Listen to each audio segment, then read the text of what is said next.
जी नमस्कार मित्रों। तो होली की आप सबको बहुत बहुत शुभकामनाएं। और मुद्दा आज ये है कि ये बहन शाहरुख खान को पूछ रही है कि अपनी छाती पर तुम किरण की जगह ये स्वामी है ऐसा क्यों छाती पे लिख रहे हो। तो उसका जवाब शाहरुख भाई दे रहे हैं कि क्योंकि करंट अफेयर्स पीडीएफ वालों की माने तो ढोल नगारा बजा के पूरा दिन वो जितना चला रहे हैं, तो स्वामी ह फंड ही सबसे महत्वपूर्ण चीज़ होनी चाहिए। मैं ऐसा नहीं मानता, लेकिन खैर अब वो चर्चा में आता है तो हम देख लेते हैं। अब ये जो स्वामी फंड है वो आज का नहीं है, वो तो 2019 में, मतलब आज से 4-5 साल पहले का ही चल रहा है। वो कुल मिलाकर बात ऐसी है कि भारत सरकार ने कुछ पैसा एसबीआई कैप वेंचर ऐसी एक एनबीएफसी कंपनी को दिया। साथ ही ये एसबीआई कैप वेंचर ने एलआईसी और दूसरी इंश्योरेंस कंपनियां, पेंशन फंड, बैंकर से भी पैसा उधारी में लिया और फिर ये तिजोरी में डाला। उस तिजोरी को हम कहते हैं Swami fund, alternate investment fund category 2। अब प्रश्न, इसका काम क्या है?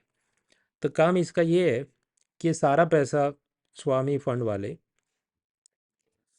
रिहायशी मकान निर्माण के प्रोजेक्ट, यानी रेसिडेंशियल प्रोजेक्ट, और वो भी middle income group, affordable group, मतलब शाहरुख खान को मन्नत बंगला बनाने के लिए 500 करोड़ चाहिए तो उसके वास्ते नहीं है। दूसरे जो छोटे छोटे मिडिल क्लास फैमिली के लिए जो हाउसिंग प्रोजेक्ट चल रहे हैं, लेकिन जहाँ बिल्डर को कोई प्रॉब्लम आ गया, पैसों की किल्लत आ गई, तंगी हो गई, इसलिए वो प्रोजेक्ट पूरा नहीं कर पा रहा है, मतलब ऐसे स्ट्रेस्ड प्रोजेक्ट, उसको ये लोग एक्स्ट्रा पैसा लोन में देते हैं। That is the Swami investment fund. उसमें कुछ शर्तें होती है कि ये जो बिल्डिंग प्रोजेक्ट चल रहा है वो रेरा में रजिस्टर्ड होना चाहिए। रेरा क्या एक कानून है जहाँ पर बिल्डर्स ने अपना प्रोजेक्ट को उसकी वेबसाइट पे उस स्टैट्यूटरी बॉडी में रजिस्टर करना होता है। और ये ब्राउनफील्ड प्रोजेक्ट होने चाहिए। ब्राउनफील्ड प्रोजेक्ट का मतलब क्या है? देखिए, जो प्रोजेक्ट्स चलते हैं दो किस्म के हो सकते हैं, ग्रीनफील्ड या ब्राउनफील्ड। ग्रीनफील्ड मतलब पेटी पे एक ब्रांड न्यू, जो एकदम स्क्रैच से, मतलब ये ज़मीन पे कुछ भी नहीं है और आपको एयरपोर्ट बनाना है, then I will call it a greenfield project.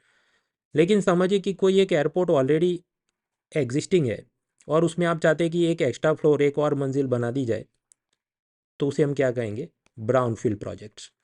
हाँ, तो ब्राउनफील्ड प्रोजेक्ट के अंदर ये स्वामी फंड पैसा देता है, ऐसी बात है। तो स्वामी इन्वेस्टमेंट फंड के बारे में हमने देखा। अब यहाँ पर एक शब्द और भी है, एआईएफ कैटेगरी 2 का ये फंड है। तो कैटेगरी 2 का मतलब क्या हुआ? देखिए, सेबी ने अलग अलग इन्वेस्टमेंट फंड को 3 हिस्सों में क्लासीफाई किया है। वो डिपेंड करता है कि उससे कितना पॉजिटिव इकोनॉमी को असर है या कितना वो जोखिम वाला, यानी कि रिस्की है। तो कैटेगरी 1 में ऐसे फंड जाते हैं जो कि इकोनॉमी पर या समाज पर सकारात्मक असर करते हैं, पॉजिटिव इफेक्ट। उसके मुकाबले अगर कोई ऐसा फंड है कि जो इकोनॉमी में रिस्क पैदा कर रहा है, कॉम्प्लेक्स है, उसमें कॉम्प्लेक्स ट्रेडिंग स्ट्रेटेजी इस्तेमाल होती हो, जैसे कि याद करो शॉर्ट सेलिंग। शॉर्ट सेलिंग क्या था? वो हमने वो अदानी वाले एग्जाम्पल में समझा था, उसका मैं वीडियो का ऊपर इधर इन्फो कार्ड में डाल देता हूँ, देख लेना। तो ऐसे जो जोखिमपूर्ण है फंड्स, उनको सेबी कैटेगरी 3 में डालता है, ऑल्टरनेटिव इन्वेस्टमेंट फंड कैटेगरी 3। और वहाँ पर सेबी के रूल ज़्यादा स्ट्रिक्ट यानी सख्त होते हैं। खैर, तो अब यहाँ पर कुछ एग्जांपल देखते हैं इन तीनों के। तो सबसे पहले ऐसे ऑल्टरनेटिव इन्वेस्टमेंट फंड कि जो इकोनॉमी या सोसाइटी पर पॉजिटिव इफेक्ट कर रहे हैं, तो उसके अंदर आएगा वेंचर कैपिटल फंड, जो कि स्टार्टअप वालों की मदद करते हैं। फिर आएगा SME fund, small medium enterprise को हेल्प करने वाले फंड्स। सोशल वेंचर फंड, वो सब एनजीओ, समाज सेवा, पब्लिक टॉयलेट, हॉस्पिटल वगैरह का कुछ फंडिंग करने वाले। या फिर कि इंफ्रास्ट्रक्चर फंड, जिसके अंदर ये जो भी हाईवे, ट्रांसपोर्ट, कम्युनिकेशन, अलग अलग इंफ्रा बनाया जा रहा हो। उसके विपरीत कैटेगरी 3 में क्या आएगा? Risky funds. तो रिस्की फंड के अंदर हेज फंड। हेज फंड क्या है? हेज फंड एक जात का म्यूचुअल फंड है, लेकिन वो सिर्फ अमीर आदमियों के लिए होता है। मतलब वहाँ पर कुछ शर्तें होती है कि मिनिमम 1 करोड़ 2 करोड़ रुपए आप इन्वेस्ट करो तो ही आपको वो मेंबर बनाएंगे। और ऐसे हेज फंड फिर शॉर्ट सेलिंग, फ्यूचर ऑप्शन, ऐसे सब टेक्निक से ढेर सारा पैसा बनाने की कोशिश करते हैं। दूसरे होते हैं पाइप फंड। पाइप फंड क्या है? हमारी एग्जाम के लिए काम का नहीं। एग्जाम्पल मुझे देना हो तो ऐसी बात है, private investment in public equity. मतलब वो कुछ बड़े निवेशक कोई ऐसी कंपनी जिसके शेयर्स मार्केट में बिक रहे हैं, public listed company like Reliance, Adani वगैरह, उसके शेयर्स को कम दामों पे खरीदने की पूरी उनकी एक पूरी गेम रहती है, पर वो अपनी एग्जाम के लिए काम करने will not waste time on that. That is pipe fund. तो ऐसे रिस्की को कैटेगरी 3 में डालता है। आगे तो category 1 positive effect on economy, category 3 तो रिस्की वाले। अब उन दोनों के बीच में जो होगा, जो न तो कैटेगरी 1 में है न तो कैटेगरी 3 में है, उसको हम कहेंगे कैटेगरी 2 के फंड। कैटेगरी 2 फंड में आएगा real estate fund, fund for distress asset, जहाँ पर पहले से ही वो प्रोजेक्ट अटका हुआ है और उसको एक्स्ट्रा पैसा चाहिए, जैसा हमने इसमें देखा स्वामी फंड में। And third is private equity funds. Private equity funds मतलब कंपनियां दो जात की होती है, एक तो होती है पब्लिक लिस्टेड जैसे रिलायंस वगैरह, और दूसरी होती है प्राइवेट। तो प्राइवेट वाली जो कंपनियां जैसे अनअकैडमी, बायजूस वगैरह, जिनके शेयर अभी मार्केट में बिकने को नहीं आए, ऐसे करीब 2 से 200 पार्टिसिपेंट वाली, तो उनमें पैसा डालने वाले होते हैं प्राइवेट इक्विटी फंड्स। हालांकि वो भी अपनी एग्जाम के लिए बहुत काम का नहीं। खैर, तो मुद्दा ये है कि ये स्वामी फंड उसको सेबी ने AIF कैटेगरी 2 में डाला है यहाँ पर, so it is in category number 2। अभी कुछ लोग प्रश्न ये पूछेंगे कि आपने तो ये बताया कि अगर कोई फंड इकोनॉमी पर पॉजिटिव इफेक्ट कर रहा है, सोसाइटी पर पॉजिटिव इफेक्ट कर रहा है, तो उसको कैटेगरी 1 में रखना चाहिए। तो ये स्वामी फंड तो मकान निर्माण में पैसा दे रहा है, तो सकारात्मक ही असर है, तो उसको दूसरी श्रेणी कैटेगरी 2 में क्यों डाला है, उसको पहली श्रेणी कैटेगरी 1 में क्यों नहीं डाला है?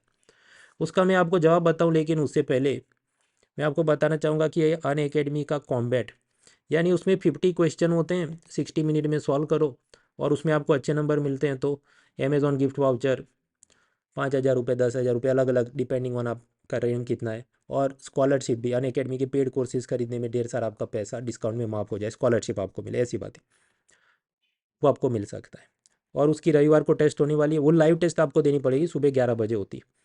ये जो अनअकैडमी का कॉम्बैट है, उसको पुराने समय में काफ़ी टॉपर्स ने भी यूज़ किया और उनको भी फ़ायदा हुआ है। 23 UPSC टॉपर्स इन 2021 वो इसके रेगुलर यूज़र थे। और UPSC प्रीलिम 2022 में जो प्रश्न है उसमें भी 30% ऐसे क्वेश्चन थे जो कॉम्बैट के साथ मिलते जुलते थे, उन्हीं टॉपिक के आसपास कुछ प्रश्न आए थे। सो इसको आप यूज़ करें, इसका लिंक मैंने डिस्क्रिप्शन में डाला है, अनलॉक कोड यूज़ करें monal.org। फिर कुछ दिन पहले मैंने एक वीडियो बनाया था कि 7 डेज़ का फ्री ट्रायल है, और उसका खास फ़ायदा क्या था कि आप वो सारा मटेरियल, स्टडी मटेरियल आप अनअकैडमी से डाउनलोड कर लेते। कुछ लोगों का वो नहीं हुआ होगा, तो आपके ईमेल इनबॉक्स में आया होगा एक कोड, उसको आप यूज़ करके उसको अभी भी एक्टिवेट कर सकते हैं। आपको मैं सजेस्ट करूंगा मोबाइल ऐप के जरिए उस चीज़ को एक्टिवेट करने की कोशिश करें। आप वेब ब्राउज़र से करेंगे तो उसमें हो सकता है कुछ एरर आ रहे हैं। बाकी आप 2024 की तैयारी कर रहे हैं UPSC सिविल सर्विस एग्ज़ाम के लिए, तो अनअकैडमी का आरंभ बैच वो चल रहा है, उसको आप ज्वाइन कर सकते हैं, डिस्काउंट कोड इज़ monal.org। इसके अलावा होली के अवसर पर 6 महीने तक आपको एक्सटेंशन मिले सब्सक्रिप्शन का, और एडिशनल डिस्काउंट मिले, और 16,000 रुपये से ये सब अलग अलग कोर्सेज चल रहे हैं for UPSC prelims, mains, answer writing, everything. तो उसको भी आप यूज़ कर सकते हैं, उसका भी डिस्काउंट कोड इस सेम monal.org। खैर, हम वापस आते हैं कि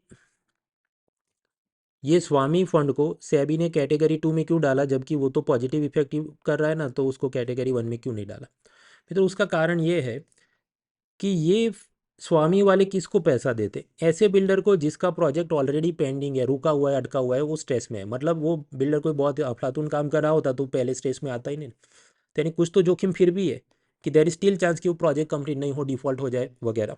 इसलिए हालांकि वो कैटेगरी 3 जितना भी रिस्की नहीं है, लेकिन ये कहना है कि उसमें जीरो रिस्क है, ऐसा बोल के कि कैटेगरी 1 में बहुत पॉजिटिव, ऐसा भी नहीं। तो बीच में उसको रखा है, ना इस तरफ ना उस तरफ। Other than that, personally I do not find this question relevant for exam, कि सेबी ने उसको कैटेगरी में क्यों रखा, वाई। तो ना ऐसा क्वेश्चन MCQ में हमको दिखने का मिलता है, ना मेंस में, जब हम लोग प्रीवियस ईयर पेपर्स का एनालिसिस करें। बहुत खींच के भी ये एक लाइन का या ABCD टाइप का ही सीन बनता है, या कि 2-3 स्टेटमेंट दियो बेसिक वाले और उससे बनता हो। तो ये रेस का घोड़ा है जो रेस जीतेगा, मतलब ऐसे एस्पायरेंट जिन्होंने आंखों पर ब्लिंकर्स बांध के रहे। रेस के घोड़े के आंखों पर ब्लिंकर होते हैं, उसको आसपास का नहीं दिखा, सिर्फ अपना रेस का ट्रैक ही दिखता है। तो अब प्रीवियस ईयर पेपर का एनालिसिस करो एक सब्जेक्ट पढ़ने के बाद, अपने आप आपको पता चल जाएगा मेरा ये घुमंतु दिमाग सड़क के सांड की तरह इधर उधर घूमता है, ये ऐसा क्यों है, वैसा क्यों, तंबूरा हाथ से क्यों बजाते, मुंह से क्यों नहीं बजाते। सो देन यू रियलाइज वो प्रश्नों को कोई मतलब है ही नहीं after you look at the previous paper. तो उतनी ही इकोनॉमी तैयार करनी चाहिए। इकोनॉमी में तकलीफ एक ये है कि बाकी सब्जेक्ट के मुकाबले इसमें सिलेबस प्रॉपरली डिफाइन नहीं है। तो न्यूज़पेपर में जो भी है सारा का सारा अपने को दिखने लगे कि यही मेन चीज़ है, but that is not the keys. क्या ये था lecture, see you next time, let's crack it.